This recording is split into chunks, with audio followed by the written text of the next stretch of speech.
May isang financial habit na halos lahat ay itinurong tama mula pagkabata. Mag-ipon, magtabi, huwag gastusin lahat. At totoo naman, mahalaga talaga ang pag-iipon. Hindi pwedeng basta natin maliitin yan. Sa totoo lang, maraming tao ang nasisira ang budget, nalulubog sa utang o nai-stress sa pera dahil wala silang naitabing pondo. Kaya yes, ang pag-iipon ay tama. Ang problema, maraming tao ang humihinto na doon. Akala natin basta nakakapagtabi tayo buwan-buwan, automatic ay umaangat na rin ang pera natin. Pero dito nagsisimula ang malaking butas sa pag-iisip ng marami. Kasi ang totoo, magkaiba ang savings at growth. Magkaiba ang nakatabi at umaabante. Posibleng lumalaki ang amount ng pera natin sa tingin, pero hindi ibig sabihin niyan na lumalakas din ang tunay na value nito. Habang tumatagal, tumataas ang presyo ng bilihin, pamasahe, pagkain, renta, gamot at halos lahat ng kailangan sa araw-araw. Kaya kahit mukhang mas marami ang pera natin ngayon kumpara nung nakaraang taon, posible pa rin mas kaunti na ang nabibili nito.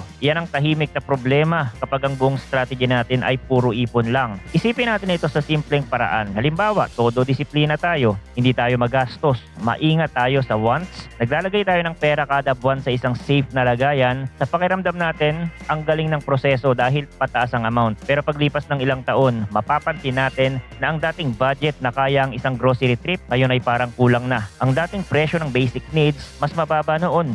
Ang dating emergency fund target, hindi na pala sapat ngayon. Doon natin makikita na hindi sapat na ang goal ay makapagtabi lang. Kailangan din nating isipin kung paano mapapanatili at kung posible mapapalakas ang halaga ng perang pinaghirapan natin. Ito ang bahagi ng kadalasang hindi agad naiintindihan ng marami. Ang savings ay pang protection. Ang growth ay ibang usapan.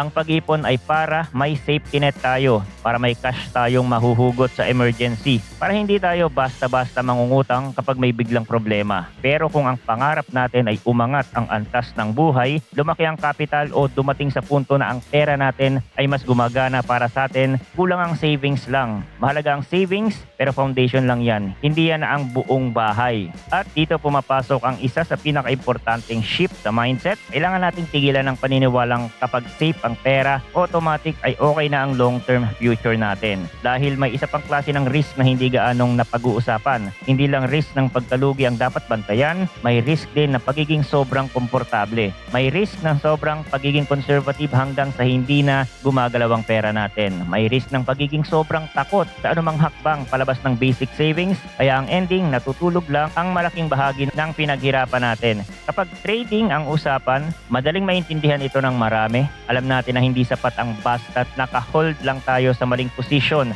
habang nagbabago ang market. Kailangan may logic, may plan, may allocation, may timing at may risk management. Ganon din sa personal finance. Hindi pwedeng iisang galaw lang ang sagot sa lahat. Hindi pwedeng lahat ng pera natin ay tratuhin na parang pare-pareho ang purpose. May perang pang emergency, may perang pang short term, may perang pang bayarin at may perang pwedeng pagtrabahuhin sa mas mahabang panahon. Kapag pinagsama-sama natin lahat at iisa lang ang gamit, doon nagsisimulang bumagal ang financial growth natin. Marami ring naloloko ng pakiramdam ng progress. Dahil kapag dumarami ang digit sa account, may emotional reward agad. Nakakagaan ng loob, nakaka-proud, nakakabawas ng kaba at walang masama doon. Pero minsan ang pakiramdam ng safety ay nagiging dahilan kung bakit hindi na tayo nagtatanong ng mas malalim. Tama pa ba ang ginagawa natin para sa future? Ang perang nakapark ba ay sakto lang para sa emergency o sobra-sobra na at hindi na nagagamit sa mas matalinong paraan? May system ba tayo o nagtatabi lang tayo basta may maitabi? Dahil magkaiba ang pagiging discipline at pagiging strategic. Posibleng discipline tayo pero hindi optimize ang galaw ng pera natin. Isa pa sa malaking pagkakamali ng marami kapag na-realize nilang hindi sapat ang ipon lang. Bigla naman silang tumatalon sa kabilang extreme. Mula sa sobrang conservative nagiging sobrang aggressive. Biglang papasok sa kung ano-anong investment, asset o scheme na hindi naman talaga naiintindihan dahil gusto nating habulin ang growth. Minsan napapabayaan na ang tamang proseso. Ito ang dahilan kung bakit maraming tao ang nasusunog. Hindi dahil masama agad ang pagnanais na palaguin ang pera, kundi dahil minadali. Hindi pinag-aralan, hindi inayos ang base, walang malinaw na plan at sa huli, imbis na umangat, umatras pa. Kaya ang tamang message ay hindi tigilan ng pag-iipon. Ang tamang message ay huwag tayong huminto sa pag-iipon lang. Malaki ang pagkakaiba nun. Kailangan pa rin nating ng ipon mag-ipon, kailangan pa rin natin ng liquid cash, kailangan pa rin natin ng emergency fund, kailangan pa rin natin ng pondo para sa mga biglaang pangyayari. Pero pagkatapos niyan, doon na papasok ang mas matalinong usapan. Ano ang purpose ng bawat parte ng pera natin? Gaano katagal bago natin ito kailanganin? Ano ang kaya nating tanggapin na risk? Ano ang goals natin sa next 1 year, 3 years, 5 years o 10 years? Kapag malinaw ang sagot natin dyan, saka pa lang nagkakaroon ng mas seryosong direksyon ang pera natin. Halimbawa, kung ang perang hawak natin ay kailangan sa susunod na ilang buwan para sa tuition,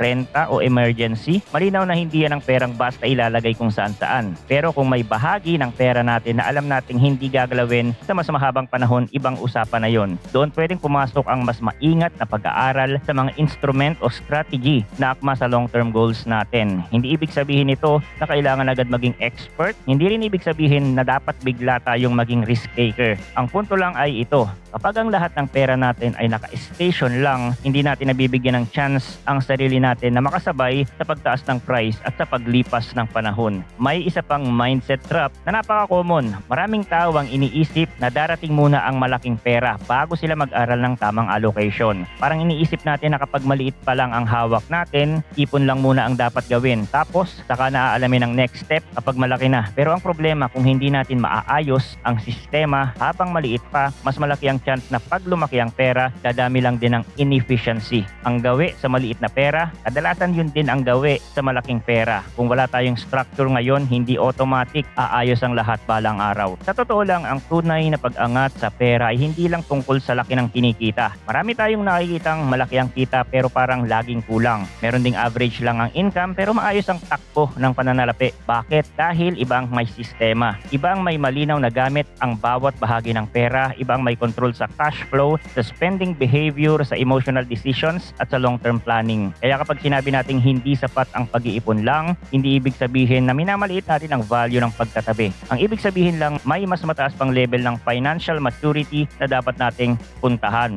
At ang level na yon ay nagsisimula sa pag-intindi na ang pera ay may trabaho. Hindi lahat pare-pareho ang trabaho. May perang pang protekta, may perang pang gastos, may perang pang opportunity, may perang pang future. Kapag naintindihan natin yan, mas magiging intentional tayo. Hindi na puro reaction ang galaw natin, hindi na puro basta makaipon, magiging mas malinaw na. Ito ang role ng perang ito. Kaya dito lang to. Kapag ganito ang approach, mas bumababa rin ang chance ng emotional mistakes. Mas hindi na tayo madaling ma-FOMO, mas hindi tayo basta naaakit sa hype, mas hindi tayo nagpapadala sa pangakong quick rich scheme. Isa sa pinakamalaking hadlang sa growth ng pera natin ay hindi kakulangan sa sipag, kundi kakulangan sa tamang framework. Maraming masisipag, maraming marunong magtipid, maraming kayang mag-delay ng gratification, pero kung walang malinaw na susunod na hakbang pagkatapos ng pag-iipon, posibleng matagal tayong gumagalaw pero paikot-ikot lang. Parang nag-iipon tayo ng tubig sa isang lalagyan pero habang tumatagal, lumalaki rin ang pangangailangan natin. Tumataas ang presyo ng paligid at hindi natin napapansin na iba na ang level ng laban ngayon kumpara noon. Kaya ang mas magandang tanong ay hindi lang paano tayo makakaipon. Ang mas magandang tanong ay paano natin aayusin ang pera natin para hindi lang ito manatiling buo, kundi magkaroon din ng chance na umangat. Doon na magsisimula ang mas malalim na usapan sa financial planning. Tamang paglalaan, pag-aaral ng options at pag-iwas